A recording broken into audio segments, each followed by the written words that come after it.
Imagine a world without the iconic Porsche 911. Well, it almost happened. In the 1990s, Porsche was on the brink of collapse. But one risky move changed everything. Let's see how Porsche went from near failure to a $75 billion success story. It all started with Ferdinand Porsche, the man behind the legendary Volkswagen Beetle. His passion for engineering set the stage for Porsche's rich history. In 1964, Porsche introduced the 911, a car that would become the symbol of the brand's engineering excellence. For decades, Porsche was known for its high-performance sports cars. The 911 wasn't just a car, it was a statement. It showed the world what Porsche could do. But even icons can fall.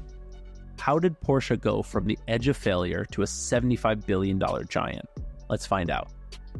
The 1980s and 1990s brought unexpected challenges for Porsche. The company found itself in troubled waters. Porsche doubled down on racing, hoping to cement its performance credentials. They dominated tracks worldwide, but trophies don't always translate to financial stability. While Porsche was busy winning races, the automotive market was shifting gears. SUVs were gaining popularity, and suddenly sports cars weren't the only game in town. Porsche, with its laser focus on performance, struggled to adapt. It was like trying to win a race while everyone else was playing a different sport. The company's finance naturally took a hit, sales slumped, and profits dwindled. Porsche needed a change, and fast. But what could they do? Their identity was so tied to sports cars that any deviation seemed unthinkable. That's when a controversial idea emerged. What if Porsche made an SUV? The mere suggestion was met with skepticism and outright resistance. Porsche purists were horrified. An SUV from Porsche? It seemed like sacrilege. The very idea challenged everything Porsche stood for. Performance, speed, sleek design. How could an SUV embody these qualities? But Porsche was running out of options. They needed to innovate or face potential collapse. So, against all odds and despite the backlash, they pressed forward with their plan. In 2002, Porsche unveiled the Cayenne SUV. It was a move that would either save the company or become its biggest mistake. The Cayenne was unlike anything Porsche had ever produced. It was larger, more practical, and aimed at a completely different market. The risky move allowed Porsche to tap into new markets and significantly increase revenue. The Cayenne appealed to a broader audience, including families and those who wanted Porsche's performance in a more versatile package. It was a gamble, but one that desperately needed to pay off. The introduction of the Cayenne marked a turning point for Porsche. It wasn't just about adding a new model to their lineup. It was about redefining what Porsche could be. The company proved it could innovate beyond sports cars while still maintaining its core values of performance and quality. But the story doesn't end there. The Cayenne was just the beginning of Porsche's transformation. The company that once faced financial ruin was now on a path to becoming a $75 billion giant. Well, the Cayenne's arrival marked a turning point for Porsche. This bold move into the SUV market paid off big time. In its first year, Porsche sold over 20,000 Cayennes. That's more than double the number of 911s sold in the same period. But Porsche didn't stop there. They took the lessons learned from the Cayenne and applied it across their lineup. The result? A dramatic increase in production and revenue. By 2021, Porsche was producing around 350,000 cars a year. That's a far cry from the days when they were struggling to stay afloat. Now you might be thinking, wait a minute, how did Porsche maintain its luxury image while ramping up production? Good question. The answer lies in Porsche's clever balancing act. They expanded their product line without diluting their brand. The Cayenne and later models like the Macan SUV appealed to a broader audience, but Porsche never forgot its roots. They continue to produce high-performance sports cars like the 911, keeping their core fans happy. This strategy allowed Porsche to have the best of both worlds. They increased production and revenue while maintaining their reputation for quality and performance. It's like having your cake and eating it too, but in the automotive world.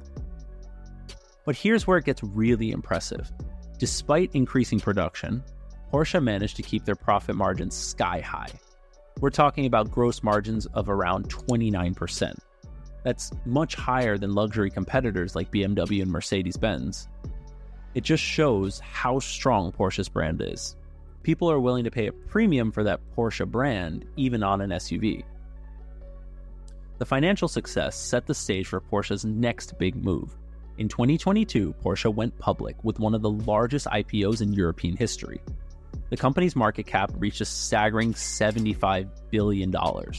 That's more than the value of Ferrari and Aston Martin combined. But what does this mean for Porsche and its new investors? It means Porsche now has access to a huge pool of capital. They can invest in new technologies, expand into new markets, and continue to innovate. For investors, it's a chance to own a piece of one of the most iconic automotive brands in the world. Porsche's journey from near bankruptcy to $75 billion IPO is more than just a good story. It's a masterclass in business strategy. They took risks when they needed to, stayed true to their brand, and found new ways to grow without compromising quality.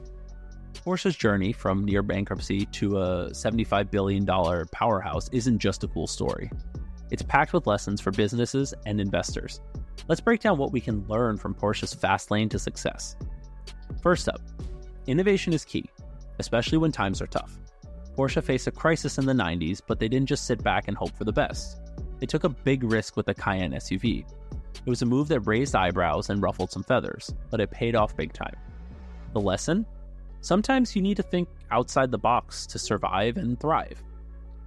But here's the thing, Porsche didn't just throw their heritage out the window. They kept their core identity while expanding into new markets. This brings us to our second lesson. Brand loyalty and heritage are super valuable. Porsche has a community of die-hard fans who love the brand. These enthusiasts stuck with Porsche through thick and thin. They're like a shield protecting the brand's image and helping it bounce back from tough times. Now, let's talk about strategic market positioning. Porsche has found a sweet spot between sports cars and SUVs. They didn't abandon their sports car roots, but they also didn't ignore the growing SUV market.